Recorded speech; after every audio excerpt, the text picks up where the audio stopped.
What's up, everybody? It's your boy Z the Barber back for another episode of Barber Code, coming to you live from NY Style Barbershop, Forest Park, The Georgia, one and doing our only. thing.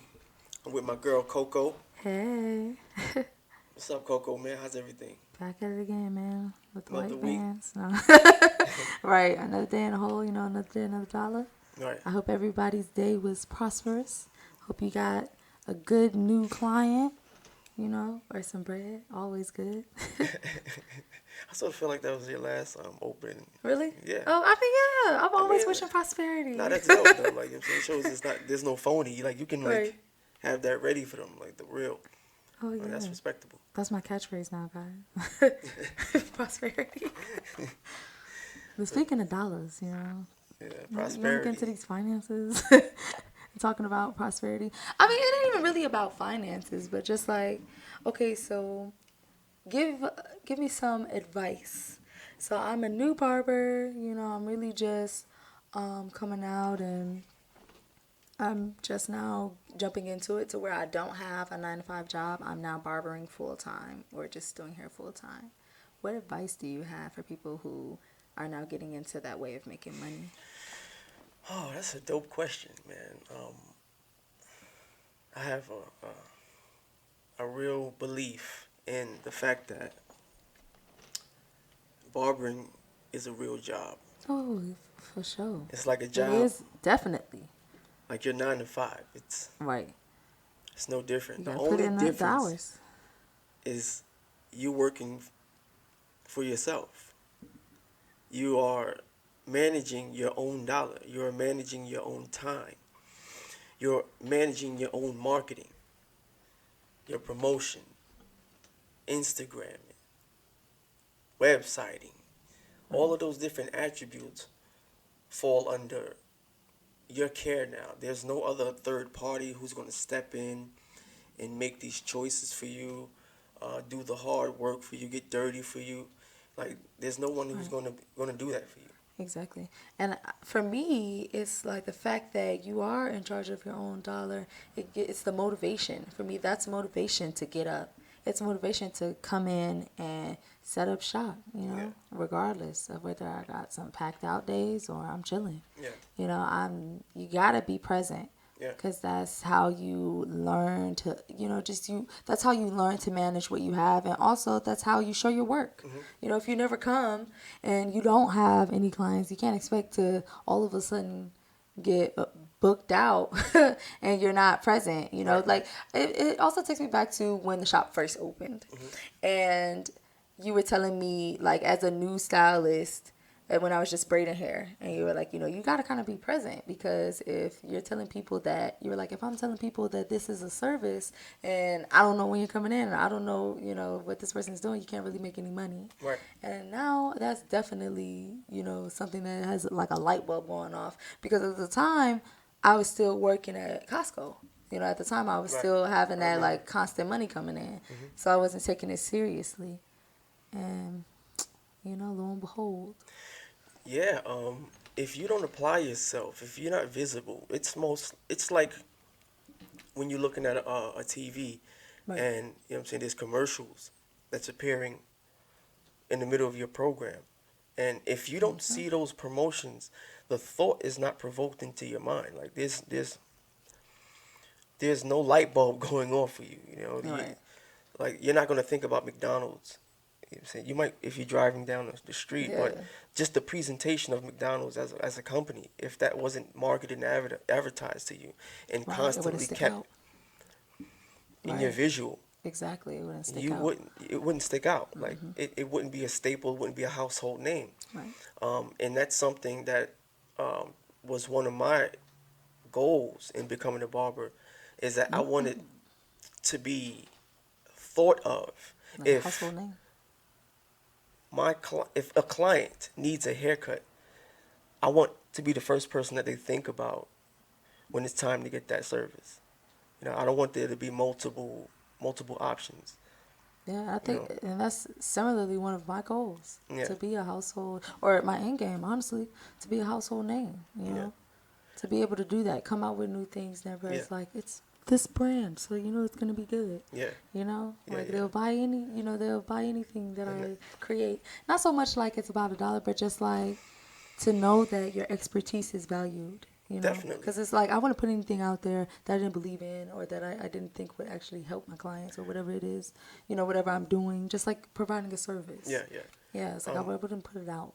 I would hope anybody who's putting out any product Products, yeah. would want to stand behind it in its integrity, and you know what I'm saying. It's yeah, want to stand by In a it. perfect world, right? Yeah, you know, like we're human, man. What can Right, we that's do? true. But it ain't even all. I mean, edit that out. I'm not even talking about the way that companies like are maniacal. Like I'm not talking about that, but just like even all the way down to how natural hair care formulas aren't so natural anymore Right. because they want to make more money when as soon as they get a good amount of people buying the product. Like they reformulate to save $1 and it's actually noticeable by the clients. You know, people are like, oh, they don't make it the way they used to, or there's so many instances where brands are blacklisted. You know, they're shunned and they're being boycotted because they were lying to their customers. So not so much Yeah. lying, but just doing that, reformulating to save money and Yeah. to make more money on the end. Well, they say once And it was things get noticeable. onto the conveyor belt, you know what I'm saying, Right. the soul The of it care gets is stripped gone. out. Yeah, like this carrot's all gone because Right. it's not like it's a mom and pop when Right. the When you're inventor of watching that every recipe batch. Right. was like getting his hands dirty. Once he became a conglomerate, it's like it's a different it's a different scale. Now Okay. you But do you you feel like mass produced items or products can't still have quality? I believe they can have quality. I believe it takes a brilliant team to have good quality because you're making something over the span of countries, the world, damn near almost, you Yeah. know? And I honestly feel like, in the grand scheme of things, companies that truly are a staple, to be honest, in some way still care. You Yeah. know, in some way still have that trust or try to, or continues to reinforce that trust. Like when you think about, I don't know, what's a handmade company or somebody that really sticks by their status quo or like what is it their phrase, somebody who really sticks by their phrase. I don't know. I Um, guess I'll use you like want it to come from Costco. Costco? Okay. Okay, so they really pride themselves on like their customer service, and that's why their return policy is like crazy. There's so many things that you can do that really help so that you enjoy your experience. Yeah. It's like things like that, carrying for a long time, carrying over a long period of time. It's like the price of their hot dog hasn't changed in like I don't know how many years. It's like we're like really good things to say about a company Yeah. if you're the type of person that's going to invest in it.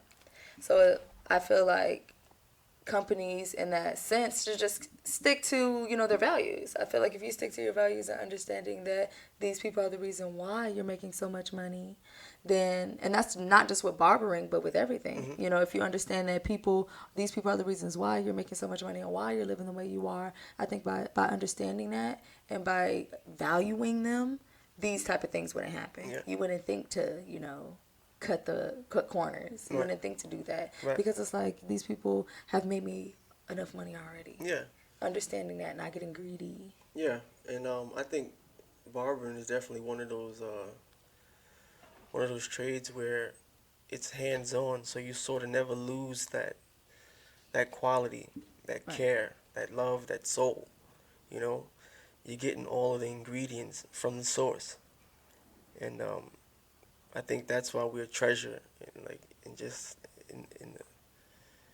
in the world. Like we're a treasure. I was about to like Yeah, like really hairstylists like and box the idea of it, but I just think the world now because anything you see in any form of media, any walk of life, like you see somebody with a hairstyle and that's someone very is cutting true. their hair. That's very true. And in order for Yeah. you to be presentable in most people's eyes, a nice haircut is where you start. Yeah, and And that reminds me too of the book that I was reading called Hair Story. it reminds me too of that book because they were talking about it's just like the history of black hair. Mm-hmm. And so they talk about in Africa when there was so many villages, a lot of those villages would only have one hairstylist for the whole village, and it was considered like a ritual, The sitting down and tonsil. getting your hair done. Yeah. And that's where that folklore of like, don't let everybody play in your hair, Mm-hmm. that's where the folklore comes from, because they believed that they wouldn't let everyone do their hair because they believed that it put just energy into your head. And so if somebody had bad intentions, if somebody was like really feeling ill will towards you and they did your hair, then that was like a bad omen. Mm. So they really believed that the energy from the hairstylist was put into their hair.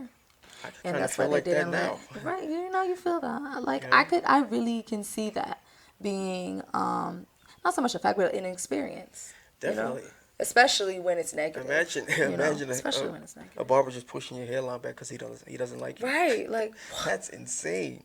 why? That's Right. It's insane. like you abusing that power. You know, I can never Yeah, think to like, abuse that oh my power of goodness. having somebody so vulnerable in my chair, you know. Yeah, I would never do, yeah, not on purpose. yeah. No way, Jesus. no way. No That's way. I could horrible. not do that, That's right? horrible. Just That's horrible. just like, That goes all against right. everything that I stand for. You look amazing. You Yeah. look great. You want to That's crazy. stack your finances and use that marketing um, to touch as many people as possible. Because the more relationships you make, the better your business is going to grow. You know, and the relationship it takes time, it takes effort, it takes for you to be trustworthy, it takes you to be um, punctual, it takes you to be respectful. It just takes you to be so many different things, and they're not difficult things. It's just coming to the realization that you're no longer operating in in a normal business world. You're providing the service, and providing the service, you definitely want to take care of the people that's in your hands. You know, you want to really take care of those people, and that's gonna lead all the way back to you being able to develop a good financial structure. Um, and pretty much what that entails, and my advice towards having a good financial structure is know what you're making. Facts. Um, know what you're making. Don't be oblivious to what you're bringing in a day, and know how you're Exactly. making it.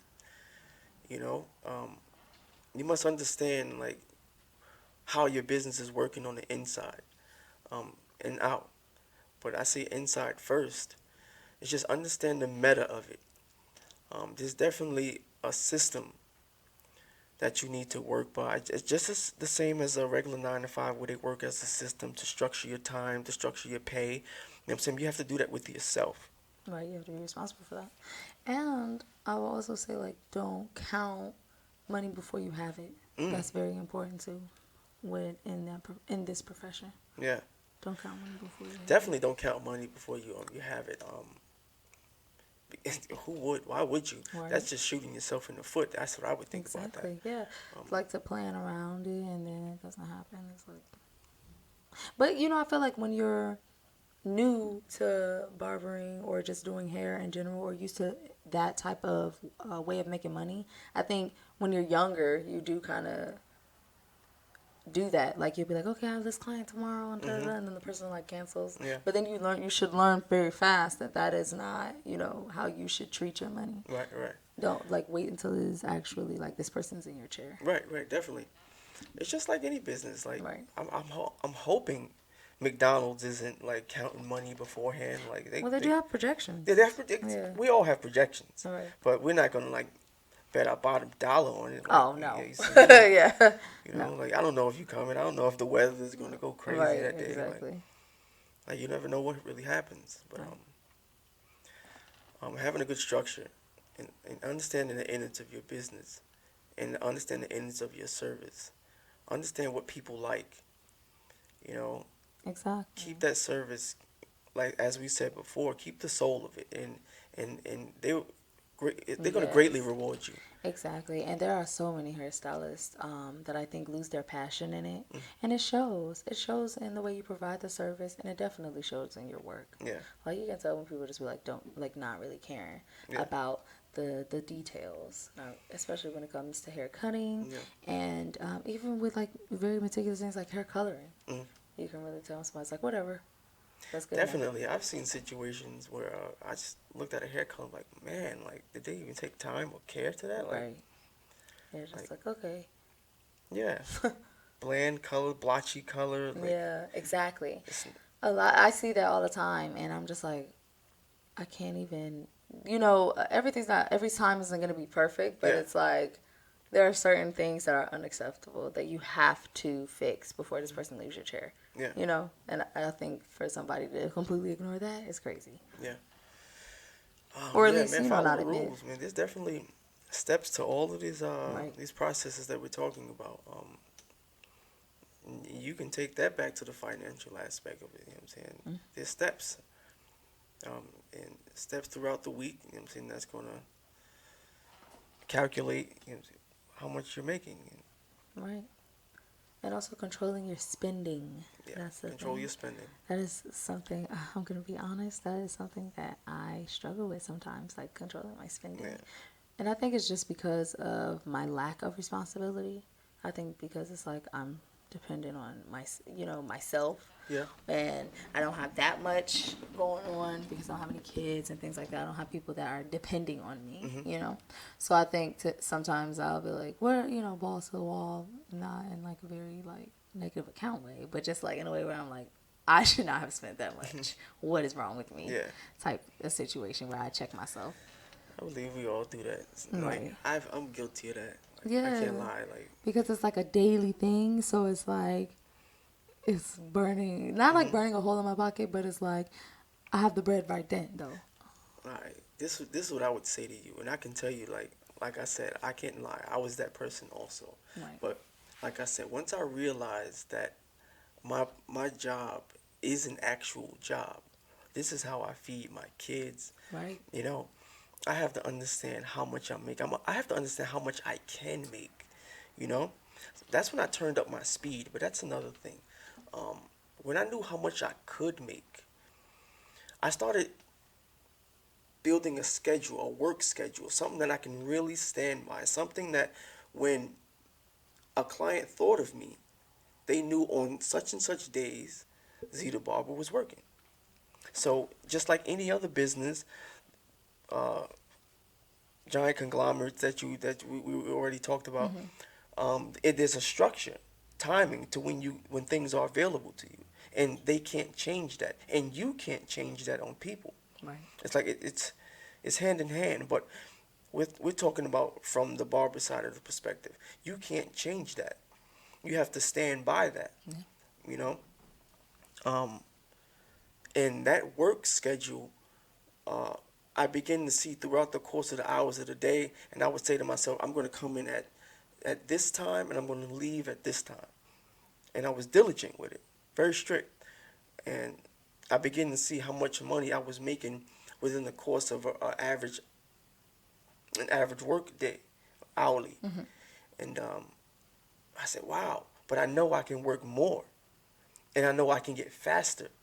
So once I started to really break down like each individual haircut, and once I understood that, um, I had a projection for how much money I can have at the end of a week, and I stuck to that, stuck to that, stuck to that. And what I did was I wouldn't spend none of my money until the end of. I would take Tuesdays off. Mm-hmm. So I wouldn't spend none of my money until next Tuesday or even look at spending my money. Right. You know what I'm saying? Only thing I did was I would take out $100, use that throughout the work week, uh, buy minimal things, like, you know what I'm saying? Because Right. Because you're not I really live at doing home with my much. Yeah, family. exactly. So I'm not really eating out like that.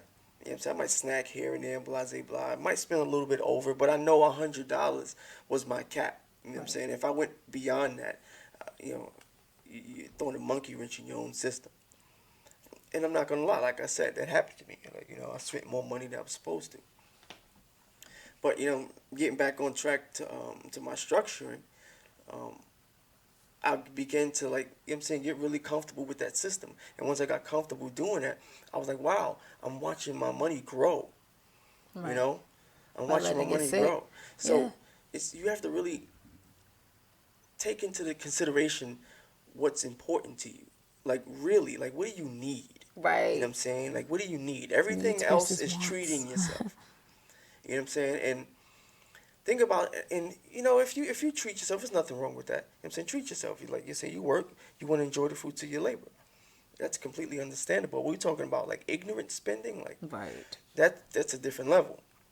You're no longer consciously like taking into consideration your finances. Right. Or your situation, Yeah, or your situation, It's like whatever bill or you're what can ignoring. transpire a rainy Right. day. Exactly. You know, Yeah, that's very true. you know, That's a lot of things you and don't think those about are the too. ones that are real That, kickers. Like yes, that's that yes. And 9 times out of 10, they make or break you. 9 times out of 10 man, it's a situation where it's like if you did not have it to take care of it, for real, it would have been you would be over, done. Right. over.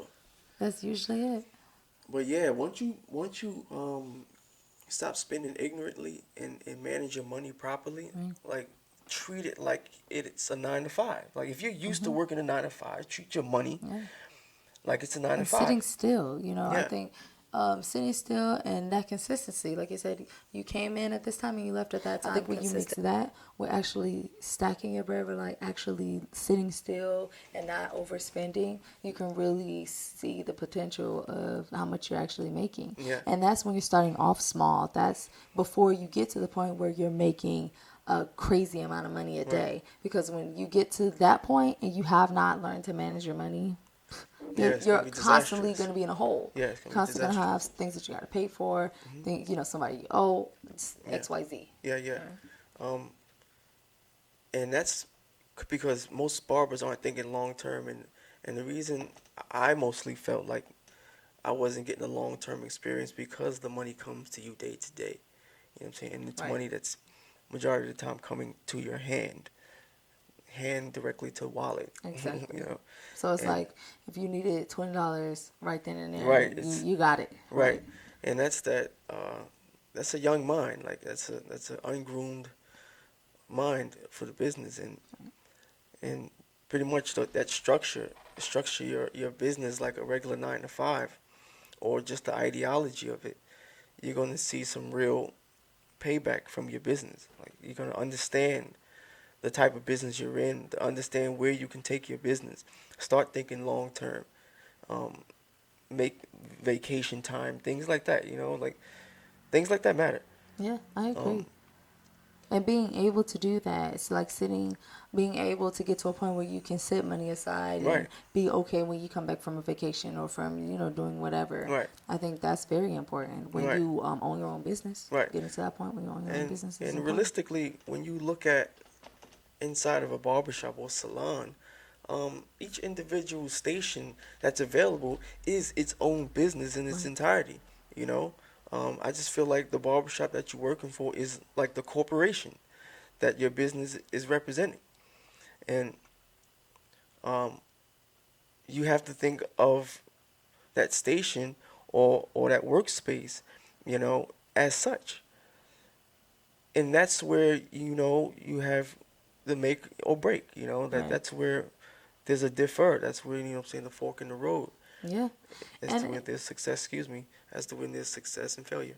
right. I agree. Yeah. And it's even like all the way down to, the type of situation that you're in because, in specific salons, they don't have to worry about that. In specific salons, they're still kind of on a bi-weekly paycheck basis. Yeah. So they don't see the money that's coming straight to their hand. It's the entire network of the salon is handling it. Yeah. Yeah. So that's always good. Hmm. But when you're in a situation where you pay booth rent or Right. something like that, that's when you really have to take into play the money you're actually making. Hmm. Because if you make a good amount of money on Saturday and you're like, oh, I'm not going to come in on Monday, Hmm. and then, oh, I'm not going to come in on Tuesday either, and something happened Wednesday, Hmm. you can't come in Hmm. actually. So it's like you only have these 3 days to come up with your booth rent for that entire Hmm. week and whatever expenses you've accrued or whatever you need to pay for or buy Hmm. for that week. You have 3 days to come up with the money. I'm so glad that you brought up booth rent, because that is one of the other forms of structure Mm-hmm. that falls in line with your finances and how you're Right. making money. Um, the worst thing that I feel like any barber or stylist can do is try to make your booth rent on the day that your booth rent is due. Right, exactly. That is the From dumbest zero or from thing. like, like $10, Yeah, right? that's the Like dumbest crazy. thing you can do. If you don't have, number one, if you don't have the clientele Right, to do that, you know, right. you shouldn't be trying that. Exactly. If you, because realistically, nobody can really tell how their day is going to plan out. You have a projection. Right. You don't even know if your appointments are going to Right. fall through most of the time. Exactly. And especially if you are not an organized barber, if Right, you are going off of people's word right, and somebody just randomly calling you on that day, that is not what we're talking about yeah, when we say projections. We are right, talking about you actually have a scheduler. You right, actually have books right, that are being like logged in right, and taken away by people. right, That is what we mean by right, projections. exactly. And that isn't even a guarantee. Yes, So if you don't that's have what I that, mean. you really should not be counting that as something that you're making. And that's so crazy to me because I am always, especially, coming new to the shop and sitting in one place because I usually travel to my clients. I was a concierge hairstylist. That's a But dope it's title. like, but yeah, like I travel to my clients, and so I go from freelancing sort of to now being at a location. I already know I'm losing 20% of my clientele, if not more, because that was the reason why I had that type of business because people did not want to leave their house. Mm-hmm. But for me, I felt that you don't not unless you have an amazing house, with a salon in it, you're not going to get the quality that you desire as far as experience. Mm-hmm.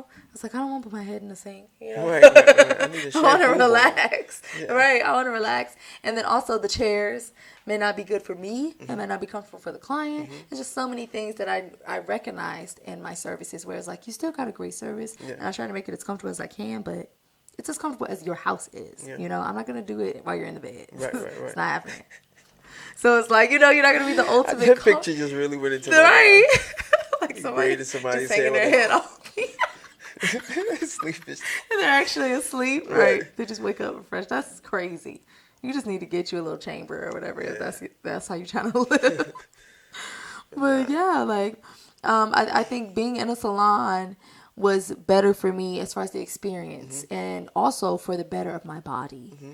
Because it being behind a chair all day, every day, and things like that are already stressful on the body. But when you have anti-fatigue mats and you have chairs that go up and down, Mm-hmm. and you're able to, kind of move around a little bit more, it's way more comfortable, and you can do that for a longer period of Yeah, yeah, time. yeah. You know, and that's the reason why I transitioned. But regardless of that, like it was hard for me to kind of get into that mode of like understanding that I'm losing clientele by Mm-hmm. being here, but also understanding that if I stick it out, this is going to yield me more in the end Right. than what I'm doing right Right, now. right, right, right. And I mean, I preferred that. One of the rules of thumb that an instructor in my barber school, ABI, American Barber Institute in New York, he said, always stay grounded. Uh, Root yourself in the shop that you work in, and long term, you're gonna see your business grow. Right. Don't be a barber that jumps around, Exactly. because if people are not used to seeing you, you're never gonna have consistency. Right. Um, you're never gonna be able to structure yourself. That's very true. And I also feel like you'll miss those days where you're able to make your booth ring, Mm-hmm. because when you don't have clientele, those days are sporadic. Mm-hmm. It's like one day where nobody's in the shop with me. Right. And it's like, wow, like I actually did numbers today because it just so happened to be a busy day Mm-hmm. with people who, aren't really married to a barber or just new people Mm-hmm. that I've never seen before. Mm-hmm. I think I've had a lot of those days just by like coming in every day. Yeah. And I was like, Yeah. I'm going in on a Saturday with my boyfriend already. Mm-hmm. Just worst case scenario, I already have it. I'm like, to do it the day of is scary. Right. I could never like. So this is my advice to that, and this is all Barber Code. This is real facts. Have a structure, work schedule. Yes. Barber Throughout Code. that, throughout that work schedule, if you work 5 days a week, 6 days a week, 3 days a week. Say for instance you have Example, $200 rent. Divide your rent evenly across your work week. Right. Take that portion out every day. Set it aside. Break it Exactly. down into small fractions throughout the course of your work week. Mm-hmm. Guarantee, and do not use the last day, the rent payment day. You don't want to use none of that money. Right. It's just that should all Do it be all profits. before the rent day. Spread it out like that. Yes. Once you do that, you're gonna get to your rent day. You're gonna make majority of the time rent day is like weekends, right? Right. Exactly. Weekends are more popular. Mm-hmm. People out of work, out of school, vacationing, whatever. Just in a mood, you know. Right. I remember one Saturday was popping, and I walked in really feel like I usually do, Yeah. and it was a really good day. And I was just like, this. It was like one of the first days where I really like made triple what I made that whole week. Right. So then I was just like, wow. Yeah. Like I Yeah. felt really good about that. Yeah. The fact that I was responsible with my money and the fact that I was good regardless. Mm-hmm. Now getting all of those clients and now understanding like how I could really finesse a busy day and a busy week Yeah. and take it and really get my ball rolling. It's like basically being able to get that week free, Mm-hmm. all over again. Mm-hmm. You're up. And I was like, wow, I got my blueprint for next week too. Yeah. Regardless, already. So it's like, if you think about it, about the future, if you think about like now making this your weekly money, then that is what's going to sustain you. Mm-hmm. That's what's going to make sure that you are good profit wise. Yep. We're not talking just about like good with paying the rent, but this is going to make sure that you actually have a profit. Exactly. That you are collecting this money now. Which goes on It's to not our just next level of structure. right. View your profits. That's what you're making. That's what you're bringing home. That is your bread and butter.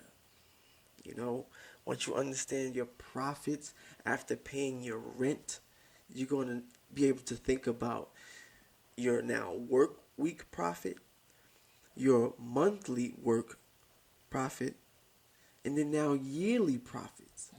That's a lot of days. Now, projections like that, I think, are tailored to the cloth of millionaires. You start thinking like that, Right.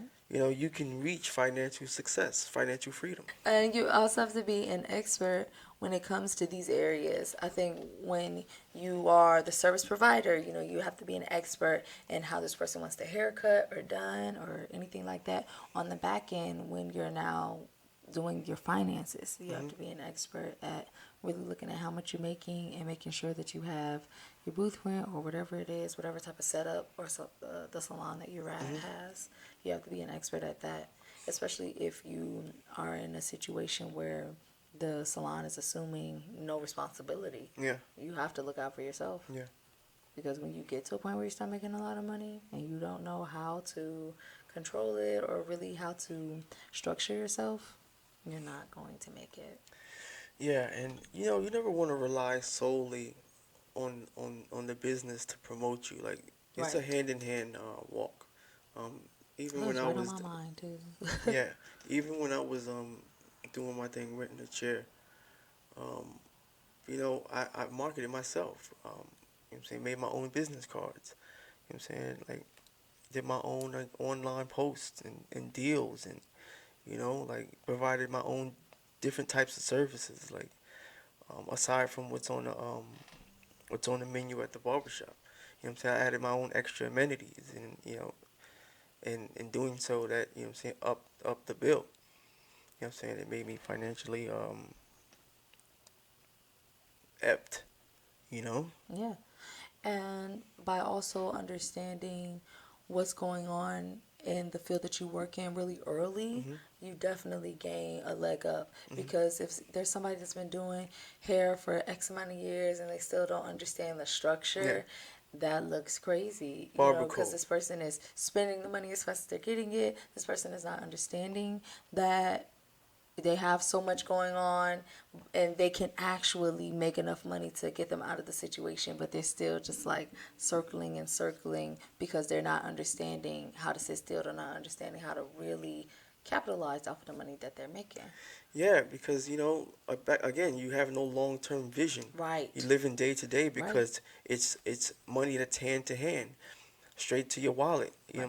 And I could even say that people who look at money like that also are not viewing barbering as an actual job. You That's cannot my point. possibly be viewing it as an actual job if that's the way that you're treating the money That was you make. my initial Hmm. idea. It's like you have to Right. recognize that, listen, barbering is a real job, Right. and then assume that position of being a barber. Put that Exactly. jacket on, Right. or put But that sit apron on. still. Assume the position of being a hairstylist. Be that. You are Exactly. in that business field. Right. And understand that that's what you need to do. Just like you used to get up and work a Yeah. job, get up and work that job. Get up and do that. Like there's drug dealers with more structure than people in the barber game. To be honest. And that's the whole business should be thought of in that respect. Your Right. home business. You Right. know, Exactly. when you're going to be operating, your hours of operation, and Right. availability. Yes, I think that's very important as far as establishing yourself too Hmm. as an entrepreneur because some people will abuse that. Yeah. Some people will call you at 3 in the morning. Some people will just do these last minute things to you. And I think by standing your ground and understanding what their policies are, understanding about, whether you're not accepting refunds or whether there's just certain things in your fine print. Hmm. I think getting that together is a good way too to ground yourself Hmm. and have some set of values for your business and some set of aesthetic at least. Hmm. So that way, when in doubt, you will always fall back on these things and it'll make sure that you have structure. Yeah. I think that's more important than the money that you make. Yeah. Your bylaws, Yeah. your fine print, that's way more important. Definitely, definitely. You gotta have, like, again, it goes back to structuring yourself. Right. Like, and that just takes a certain type of mental apathy. Like you have to really apply yourself. You know, um, you can Yes. read some of the most known entrepreneurial books, Rich Dad Poor Dad. Right. Go back to the old school, and they teach you about, like, mentally. I'm saying mentally establishing a connection with your money. Like, um, think about your money as a real structure, as a real entity, as a real idea. And once you understand the elements of your dollar, then you're gonna begin to have a newfound respect for it, and then you're gonna understand what you can do with it, what it's used for. You know what I'm saying? Like, really use it to its perfection and not be a slave to it. Right. You know? Exactly. Make it work for you. Yes, make it work Mm-hmm. for you. Exactly. Don't work for it. Yeah. And when you make your dollar work for you, is when you really see the beauty in what we do, because now you're taking full advantage of the financial aspect of what you love. And that just goes out to all the barber or stylist or hair love. Um, Getting paid for what you love to do is like the most awesome thing, you Yeah, know? it really is. Like, And you never get tired when you do it. That's the thing that drives me, the fact that it's like you don't hate it, yeah. You never hate it. And so it's always that opportunity. You're going to go after that opportunity Hmm. to gain more clients, or you're going to Hmm. go after that opportunity to get better at your Yeah. craft. You're always going to continue to grow because you like it, Yeah. because you're interested in it. It's not one of those things where it's just like kills you day to day. Yeah. I can't lie to that. I believe some people jump into the field just on a whim, just want to cut hair. I Right. had I used to work with a guy fresh out of the military. I don't remember his name, but he just said, I just got out the military, and barbering was something I was always interested in. I just wanted to see if I can cut hair. He cut hair at the barbershop for about, I don't know, maybe like 2 months, a month. Can't really remember, but he was the guy, the very first person I ever heard say, let's go figure, that barbering isn't a real job. Wow. Crazy. Yo, he blew my mind. Like that guy, I think, really changed my life. The way I thought about barbering. Yes. Like, wait, what? This ain't a real job. Right. I'm getting up every day busting my ass. This is not a real Exactly. job.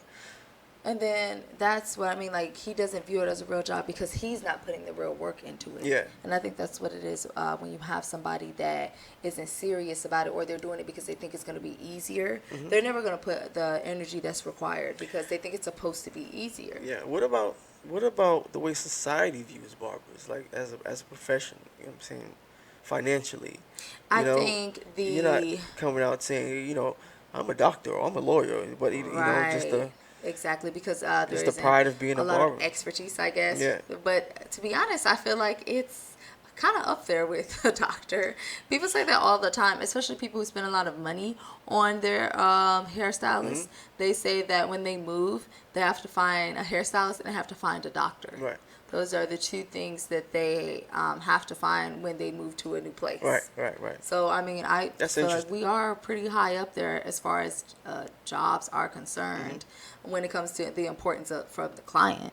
You know, getting your hair and nails done is next to health. Do you think there can be an oversaturation of barbers and I salons and definitely believe stylists? that there's such thing as oversaturation, but in the sense of everybody thinks they can do it, Hmm. not in the sense of actual barbers and Mm. hairstylists. That's No, an interesting concept. right, because there are a lot of people who don't have licenses. There are a Hmm. lot of people who don't take it seriously and are Hmm. not trying to become, not trying to master the craft. Hmm. They're just people who are just like, oh, I do that too. Oh, I do that, and it's like, but you're not practicing. You're not getting any better at it, or you don't know all. You don't have all the keys. You know, you're not doing all the necessary work. And I do mean that when I say like people who don't have licenses. It's like if you're gonna take it seriously, then do what you need to do. Hmm. You know, you take the time out, do what you have to do to make sure that you're not running into anything legally Yeah. that's going to stop you from moving forward, Yeah. because in the end that's pretty much what it is. Yeah.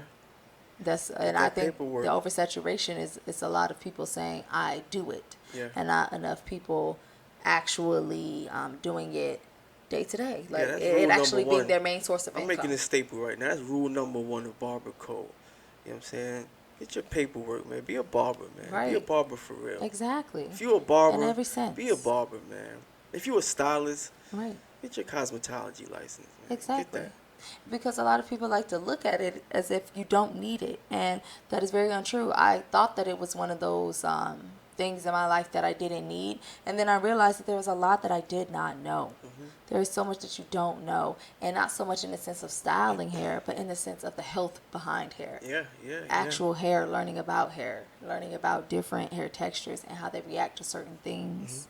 I think it teaches you how to care for hair, and it also teaches you about sanitation. Hmm. It teaches you about the clean and the correct way to do So that lack of things. knowledge that barbers and stylists aren't getting by getting their proper schooling is that's the detrimental aspect of your business in the forefront.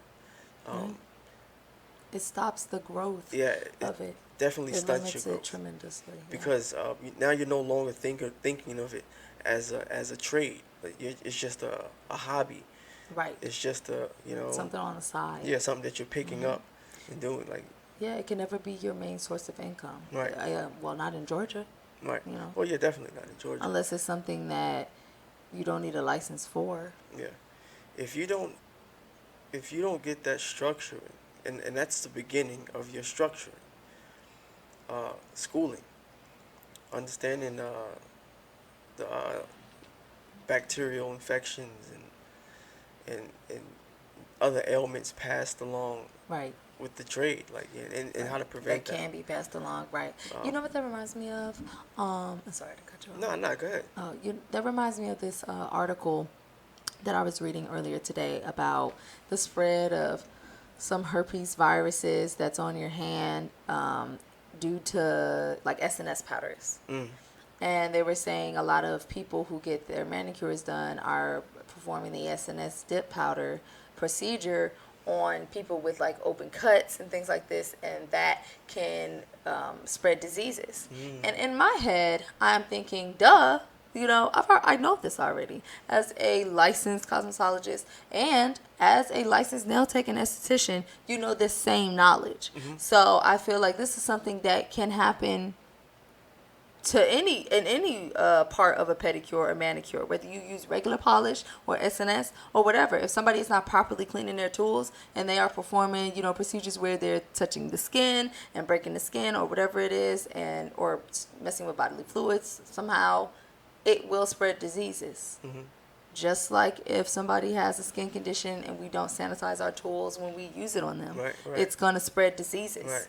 So I was not shocked by I'm gonna stop using SNS powders. Like, no, This is a practice, Mm-hmm. and this is something that you do to prevent diseases, like by using disposable cups. Pour some of the powder into the cup, and then dip it per person, throw it out. Pour some more, dip it, throw it out. Just these are practices as a licensed esthetician or nail tech or whatever, what have you, hairstylist. These are practices that you learn when you get your license. Yeah, the And these are ways procedures. that you do not prevent diseases. Yeah.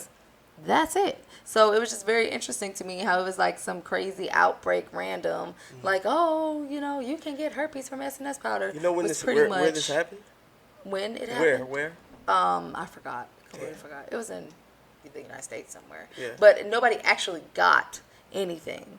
It was just a Speculative? hairstylist, or no, a nail tech was just telling her story about how she doesn't use SNS powders because it can spread diseases. Oh, And okay, the okay. clickbait was just like, you can get herpes from SNS, Yeah, yeah, yeah. basically, which is not the case. It was just like, and somebody's like, this is exactly why I don't use SNS powders, and I'm like, Yeah, you're misinformed. right, Yeah. exactly. You're misinformed, This is like a and malpractice. you're just using it to push what you think is right. Right, right. Just making a way to prove yourself Yeah, yeah, right. yeah. And it's like, no. When in actuality it's malpractice. Right, exactly. It's just malpractice, and it can Yeah. happen in any area or in any form of a manicure or pedicure. If somebody's not doing what they need to do, it has Yeah. nothing to do with the fact that it's Yeah. a nail polish. It's just Yeah. a dry polish, and so it can be used on multiple people that way. Yeah. Definitely. And like you said, that goes back to really sterilizing your tooth, cleaning your tooth. Right, exactly. Like Using disposable sanitize, products. man. Right. Clean I up was after just like- yourself. Just Yeah, I was like, it's not some huge outbreak. yeah. It's the product of oversaturation. Mm. People spreading diseases and all these things. It's the product of people who aren't taking the proper steps to get to this point, Yeah. trying to get to this point, Yeah. thinking that you don't need that step. Yeah. You know, Now you definitely need that step. right? Definitely the step for legal purposes, professional The purposes, state board is gonna come and get you. knowledgeable Ghost purposes. story. Yeah. But yeah, like that does happen. If you get enough violations where you're practicing without a license, you will eventually not be able to get a license in Yeah. Georgia. They will make it so that you cannot even take Yeah. the test. And if you are working, and that doesn't mean that you have to quit and go to school. You can do an apprenticeship. If you're already working in a shop full of licensed barbers, ask one of the head barbers or hairstylists or whatever to work under their license and get your hours in. That way you can still make money. You can still make money, and you can learn the things that you need to learn. And then once you get enough hours, get a book, look up all the things that state board is going to have, and go get your license. Yeah. But if you're working around licensed professionals, you will learn about sanitation. You will learn the things that you need to learn, or they better be practicing good habits. You went through all of this to get a license, and Yeah. you're still malpracticing. Yeah, It's yeah. like you just why? Yeah, and all of that knowledge just makes Right. you want to be more clean. Exactly, knowing of the side effects, Yeah. of knowing of the negative side of it, really makes you want to. Yeah, like you don't really want to pass anything to anyone. Be Right. responsible for that. Exactly. Be That's- responsible for it, and then also just thinking, like, being mindful of those things, so that because That's they cost heartbreaking. money when you don't do them. Also, Yeah. if Stable finds out you're malpracticing or in any way contaminating things or whatever it is, they will charge you. Yeah. So That's definitely something that you want to keep in the back of your mind, man. Like, get that structure. If you're going Right. to be a barber or a stylist, go out there and Commit. get the credentials Right. to do such, Like, don't let nothing stand in your way. Don't do something looking over your shoulder. right. It's not worth it. It It's not isn't. worth it. Right, and I feel like if it's something that you really love, whatever it is, not just with hair and barbering, but commit to it. Yeah. Let that be the thing that drives you in the Yeah. morning. Yeah. It doesn't have to be something you hate, something you dread. It doesn't have to be that. Yeah, it could be Whatever you're something you love. passionate about, figure out how to make money off of it. Definitely. It's always a Because way you to make definitely money. can. Right, you can make money off of It's- anything. It's definitely Right. this day and age. Exactly. Let it be something you love. Yeah. Because I am telling you, it feels amazing to know that what's paying my bills right now is what I love. I do not have a side job. I do not have anything on the side. I am completely sustaining myself by doing Yeah. hair. Yeah, that's what's That up. feels That's amazing. dope.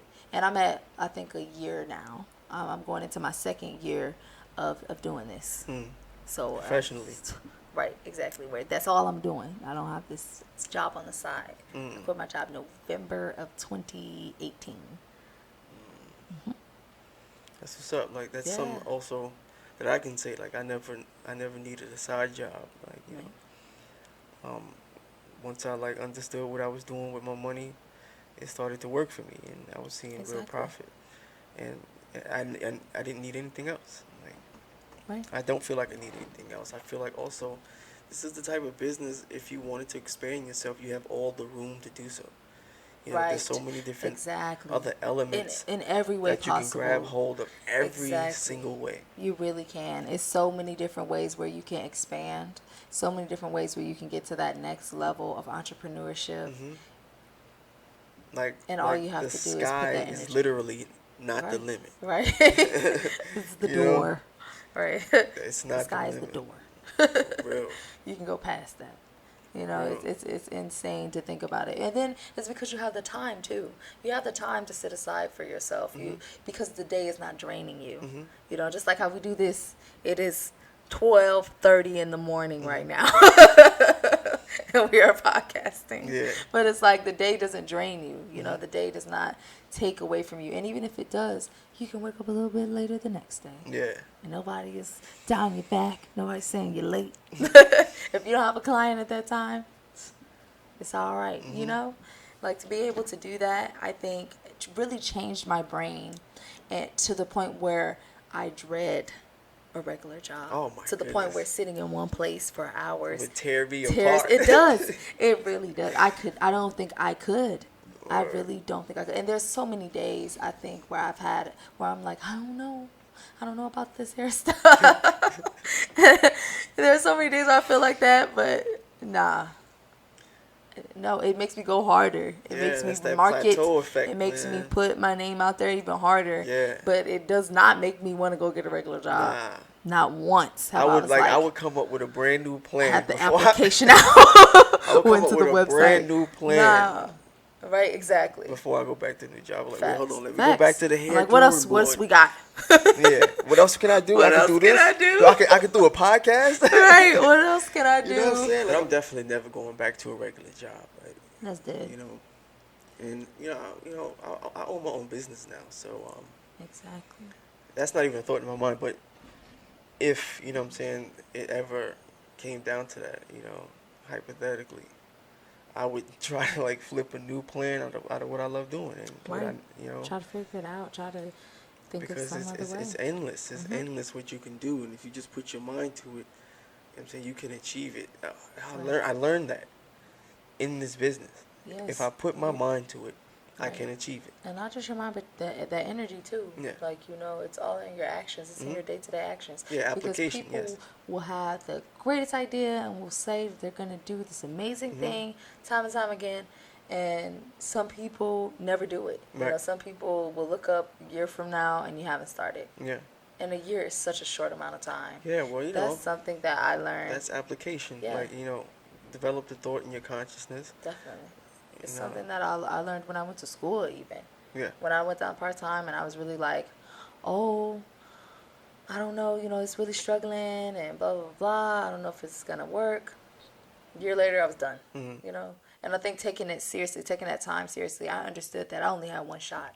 I only had one shot at this. I'm not going to be able to dick around and then maybe do it again next year or, have to wait months and months because I don't have enough credit hours because I'm not coming to school. Hmm. Which is something that happens. You Mhm. don't take it seriously, you have to make those days up. Yeah. Because it's by hours. It's not by like semesters or whatever it is. Right. It's by hours. So when you're not there, you don't get the hours towards Yeah. your license. So you need to make That's it an up. interesting system. Imagine if school was like that actual Exactly. preschool. Yeah, where it was like hours. Yeah, that'd be I feel like insane. so many people would not do what they intended on doing.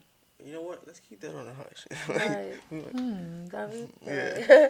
Is that the new system? Right. I mean, and honestly, I feel like why not? Nah, I get it. But it definitely creates some extraordinary Yeah. people. Exactly. People who like focus People on their who goal. really want to do Yeah. it. And I think people would invest more in what they want to do if school were like that. Yeah. People would invest more in what they like I to can do. hold you though. Like I wouldn't want them to do that back in the day. What? You wouldn't Hours? have wanted to do hours? I wouldn't have wanted to do hours. I would have. I No loved way. school. I loved school. I did. I love learning. I love Like, absorbing knowledge. I love it. I love finding new things to do, random ass facts, yeah, any form of I knowledge. could It's say like, I was that kind of person, but I honey. didn't really care to go to school. Like, I did it because I had to. You know what I'm saying? And But it's because it's a bunch of stuff that you don't care about, yeah, that's what honestly. I'm saying. I feel like Like if the we were curriculum learning that, things, yeah, if you were yeah, learning things that you actually cared yeah. about, not so much grade school, but I'm saying like college. When you get Oh into yeah. where you're now choosing your niche, where you're really choosing what you think you might want to do, and even I think we could dial it down to high school. Hmm. We could dial it down to high school. I High think by high then school was an you're interesting old experience. enough by then to start. That's when things start counting, Hmm. and for that reason, I feel like that's when we might maybe could start doing things like that. But honestly, you think that with grade school, the people that didn't care about school also just had a lifestyle where their parents were not helping them understand how important it was. I feel like a lot of the kids in my school were just neglected. Yeah, Yeah, they were just neglected, you and can so say they that for acted you can out say at that first. They were for acting a out lot of in generations. school, right? Yeah, I figure I feel like at first they were acting out in school to get the attention of mom and dad or whoever, and then they just were doing it for so Yeah. long, Hmm. it just became their way of life. They just ended up not caring. They were too far gone as far as sitting down and learning. Yeah, I feel like eventually it just became who they were. yeah. Nah, I went to school because I had to go, and there was no other option. You going to school, bottom line. But yeah, But like yeah, but that's your hustle. That's your mom putting that, yeah. putting that on you. And same for me. My mom, I couldn't have a job, nothing. My job was to I go had to to have a job. school. Nope, I did not have a job until I was out of college, Yeah, actually. I did not get a job until then. I had to have a job, or at least that's what my mom made it seem like. I needed a job. Yeah. I was like working at little And you know jobs what's here and there. yeah, you know what's crazy is that I wish that I had done that. Mm. I wish that I had gotten that job experience and that real world experience before leaving high school. Not, I feel like it did hinder me in certain ways as far as like interacting with the workforce, understanding how it works. Hmm. But I feel like by not indulging in that early, it made me understand that I did not want it. It made me understand that I did not want to work. Mm. I think I've maybe worked in the workforce 5 years. And then I was like, nope, absolutely not. This isn't what I want. I mean, it didn't take that for me to realize that I couldn't work for anyone. Like, I just being in those environments and just the way, you know, people treated Right. me. Like, I just didn't feel like it was fair. Like, I understand your level of position within this business, Right. but there's you can treat people with respect. You know what I'm Exactly. saying? And You for can treat people me, fair. yeah, for me, I don't think I personally experienced any disrespect in the workplace. I have experienced like baiting, where they try to turn me into the angry black woman, Hmm. but I'm very smart, so that's not something. Anger is not something I get very easily. Okay. So for me, that was like, I see what you're doing, Yeah. and it's not working. And now you're getting angry because I'm smart. So it was like, that type of situation. But I have experienced things like that where I feel like that's really disrespectful, but it was to have something on me. Hmm. I've experienced that in a workplace where it's like, why do you have to do that? Yeah, yeah. It's like, Why do you have to come at me with that type of energy? Why can't we just all be hard workers? I'm genuinely a hard worker. Anything that I do, I take pride in it. Hmm. Not just when it comes to things that I like, but things that I have to do. When I worked at Costco, I took pride in it. Yeah. And I did what I needed to do because it was just like, this is my work. Yeah, there's This is nothing what I wrong with spend my taking time pride. on. I don't want to look like shit. Yeah, there's nothing wrong with taking pride. Right, exactly. And then I started to see that one, in the workplace, a lot of people who were working hard, but not me, but other people who were working hard weren't getting the recognition that they deserved. Hmm. And I was very verbal about it.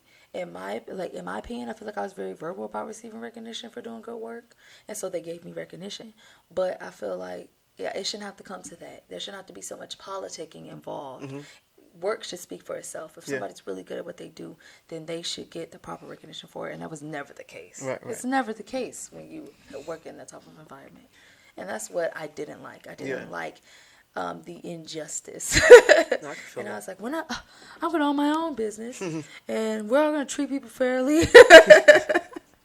And that's what I'm in the mix Yeah, of doing right now. that made me want to be like the owner or Right. a Yeah. boss Like I wish I had more power over you, motherfuckers. that I wanted, you know what I'm saying, in return, like that I Right. wanted to work for. Exactly. So, I treat people fairly. I treat people how, like, I know they want to be treated, how I would want to be treated. And, I feel like, you know what I'm saying, it just creates a more stable environment. Everybody got their own own, like, great things to bring to the table. And, That's everybody got their, interesting yeah, that you said that. everybody has their own situations Right. also. So it's just about understanding that everybody's an individual. And what they bring to the table is equal, you know what I'm Yeah. saying? Equally important. Yeah, equally Well, important. you're respecting the difference, Yeah, respecting that diversity. yeah. And I think also understanding the cons that come with you, Mm, as a person, like, your pros and cons of being who you are as a barber. mm-hmm. I think people should really weigh that Yeah, too, because it's like, what are you bringing into this workspace right. now? Understand that this is your business. This Mm-hmm, is not someone else's business establishment, mm-hmm. especially if you're renting a chair. Right, That is your direct right, business and place of business. right, So don't treat it like a hangout spot. right, Don't have people here who aren't receiving services, right, or if you aren't servicing them. right. Because it's like, yeah, I have my family here all the time because I want to do they better come to where I'm at, because when I get off of work, I'm not doing hair. But it's like, I have them here, but I'm servicing them. Yeah. I'm still getting my craft out. I'm still helping people understand what I can do, what I'm capable of Mm-hmm. in that aspect. But I don't like the hangout spot. I don't like Yeah. that people. Another pet peeve of mine is people not valuing their time. That's another pet peeve of mine. Because for me as a barber, if you don't value my time and you're getting up and you got to do all of this other stuff, it's like now you're cutting into another appointment, which has happened to me before, where people were just doing the most, and then I ended up being late to another client because of that. And it throws off my whole day if I have a full day. Excuse me. And I think people not being aware of that is kind of rude. Not understanding that you're getting a service provided to you for this amount of time. It's like, just let me do the service. Yeah, yeah. I don't have all day. No, I hear you. Barbers that are like that don't understand time management too. That can be detrimental to your business, and not just in the sense of you being late for appointments, but just like you taking longer because you gotta go do something. You gotta go do. I understand like things happen, but don't let it be an everyday thing where you're constantly telling someone like, give me an hour, Yeah, like I or- hate procrastinators. Exactly. Yo, oh my God, I see barbers. They walk away Yes. from the station. Right. They'll I stand do not understand outside, smoke a cigarette in the middle of a Yes, not before the exactly. service or after the Right. service. Or During not the service. managing your clientele properly. Like you had somebody in your chair and they've already paid, or whatever the situation is, and you're cutting their hair. Finish cutting their hair. Do not just have them get up for someone else. Like, that makes no sense, and you're losing a client now Yeah. at this point, which I've seen happen where someone's like, hey, I already set up this appointment and I'm gonna be late for da da da da. Like, they were really vexed about that, and as they should be, understand like the structure of your business, and understand the way that you're scheduling. Because if you have somebody that had an appointment and they didn't come in, okay, you lose your priority at that point. Yeah. You go to the back of the line, and whoever is there is there. Go ahead, So- I'm gonna call you. Your phone has no signal, so I can't help you with that at the moment. Thanks, Google. But yeah, I feel like the understanding how you're scheduling and understanding how people are coming in, like, please understand that is very important when making money, when you're talking about building on your business. If this is your business and you don't have a solid structure as far as how you're providing the service, you're fucked. Yeah. Because providing a bad service, that's just like how I hear a lot of stories about where people say that their hairstylist left to go eat randomly in the Yeah. middle of their Yeah, service, yeah. or something like that. That's so unprofessional. I I don't do understand not that. like that. Even if I'm braiding 4 hours straight, I don't like to stop and get water or any of right, that. right. Because, well, for one, I'm just like, I get in the zone, I just want to do the service. But other than that, I think it's rude. I think Yeah. it's rude to stop something in the middle of somebody's session or haircut or whatever it is, and it's like, hang on, I got to go do something very personal. Like, no. You know what what I learned not to do and I don't do is I don't maintain conversations on the phone when I'm cutting. I learned that. I feel like sometimes I do, but it depends. If somebody's really silent, like they got their headphones in, they're not really talking to me, whatever. They're not listening Even anyway. still, like even still, Oh, if they're on really? their own wave, like I'm not. I I'm can not see gonna that, be like, your just phone. not having your phone. Just the idea of me talking over them, like Yeah. just in their direction, because I'm facing them the whole time.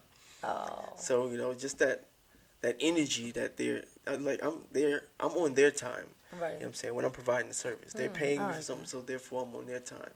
But I feel So, like also they resonate more with you because you're a man, you know? I 'cause feel you're like what? sometimes with me, I feel like it resonates more with them because you're a man. Like, they're going to be more inclined to talk to you, you know? Just about random stuff. Like, you know how stylists are also therapists? Oh no, Yeah, like that because type I of feel like situation. there's certain clients that just don't speak.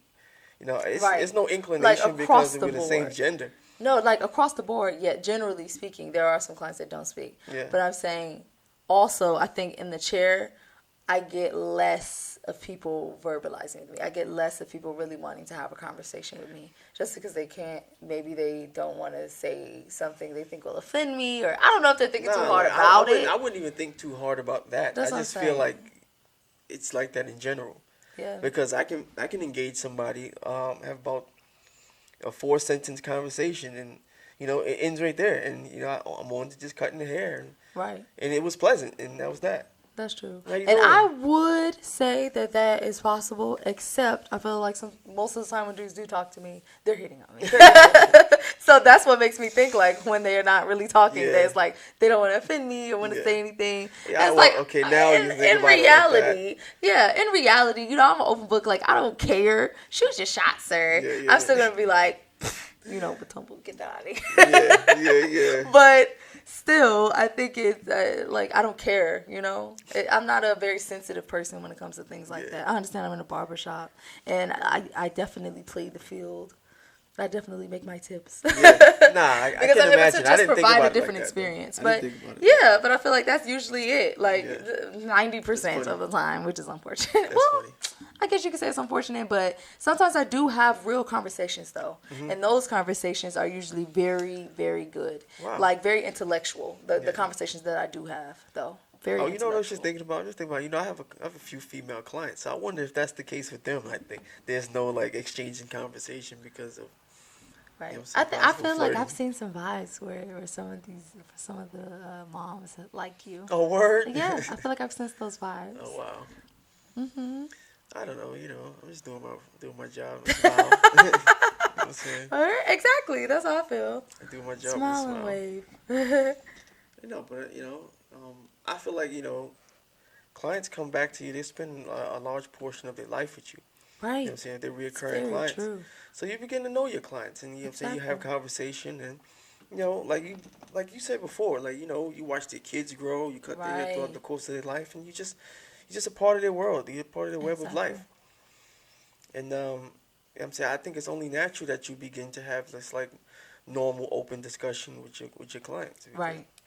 you become friends. Exactly. Yeah. And to be honest, I can be such an outgoing person if somebody's energy is right. If somebody's energy is just really pure and they're just talking or whatever it is. I don't mind somebody emptying their brain, even if I just met Yeah. them. Yeah. I don't No mind, way. giving feedback or whatever it is, like my honest opinions about things. I am really an open book if your intentions are pure. I really like am not very.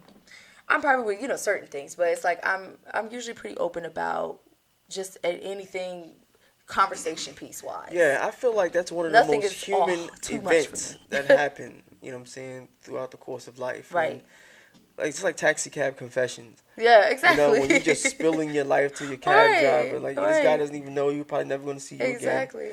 And it's like I'm just being completely open with you, bro. Like, Right. or ma'am, like whatever. Yeah. Right. Yeah, sometimes I feel like that is the case, and I consider myself a pretty good listener. Yeah. When it comes to just people venting or whatever it is they need to say.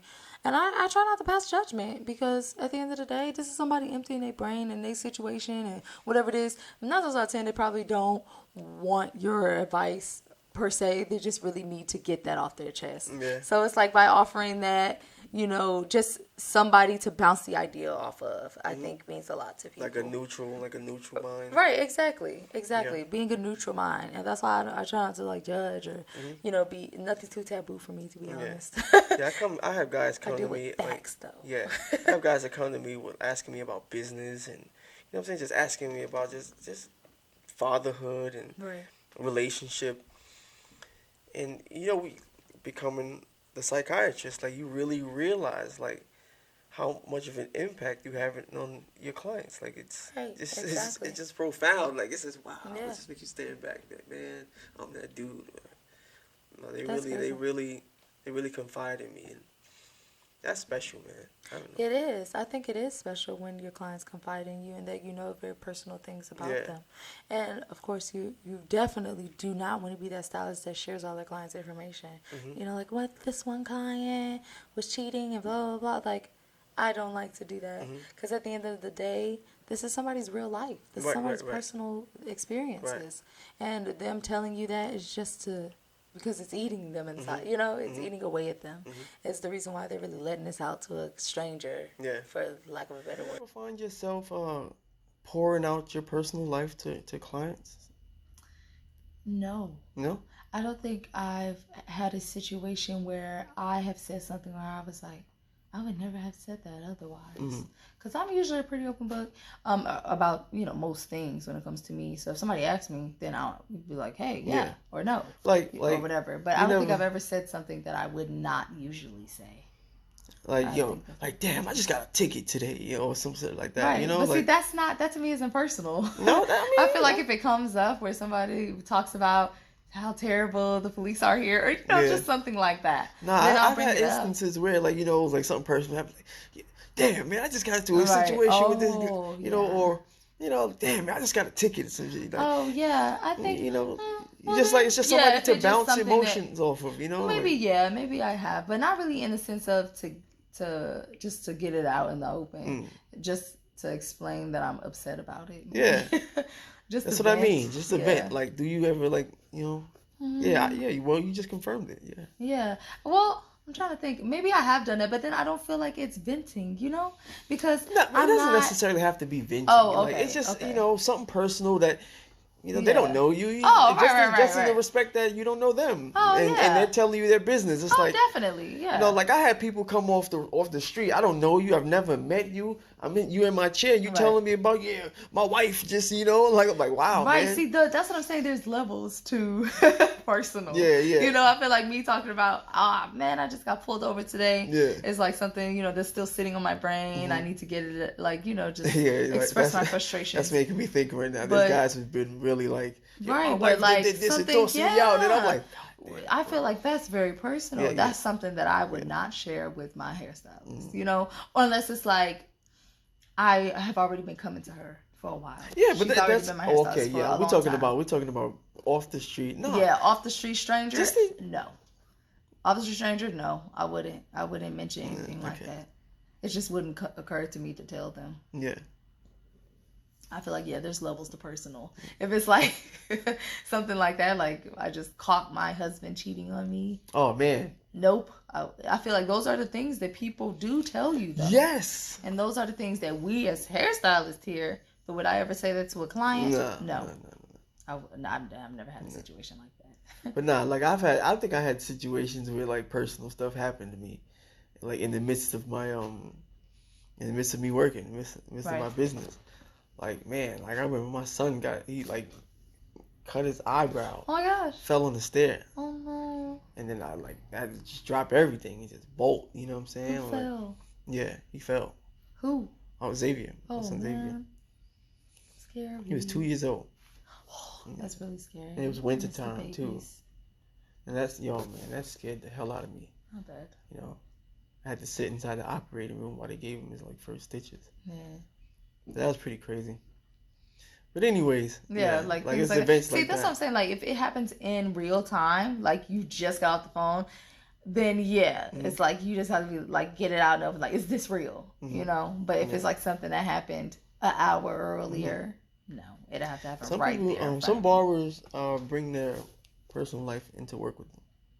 you.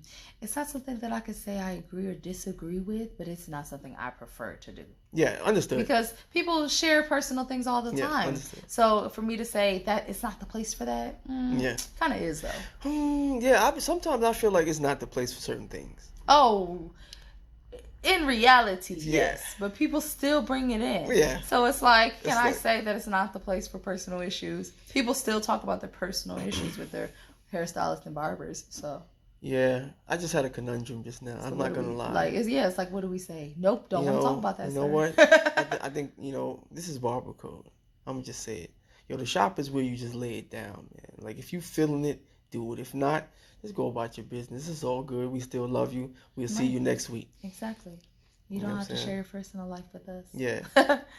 But you can if you But prefer. you can, like, you know what I'm saying? This is that. If that's what you want to do, Yeah. we're here for you. Especially if we can help you out too, because we're humans too. Yeah. And, But see, that's the thing that I don't feel like I like, as far as like, I'll be the person to bounce the idea off of and really get it out of your system, but I don't think I can be the person to give advice sometimes. Not in the sense of like really serious situations, because if I don't know you and I don't know your situation, I don't want to give you wrong advice. You know? Right. And it's just like, that's why I have therapists. Yeah. Like, they're professionals at this thing. Like, I'm not a professional. I do hair. I'm not gonna lie. I definitely would say I would limit the amount of advices I lend out. Yeah, exactly. I'm saying, and it also depends upon the situation. Also. Right. Yeah. You know what I'm saying? But like If you I'm an said, expert, if it's like that personal to that extent, then Right. I'd stay neutral and I would just say, be I that. don't know. I'll just be that ear that you obviously yearning for. Exactly. And You know? that's how I feel. I just want to be there to hear you vent, but I can't give any advice about serious stuff. Just let them know, you know what I'm saying? Just keep on keeping on. There's nothing that you can do. But there you go, ladies and gentlemen. We appreciate y'all coming Another out, episode concluded. lending y'all ears to our Barber Code. We appreciate that. It's your boy Z the Barber.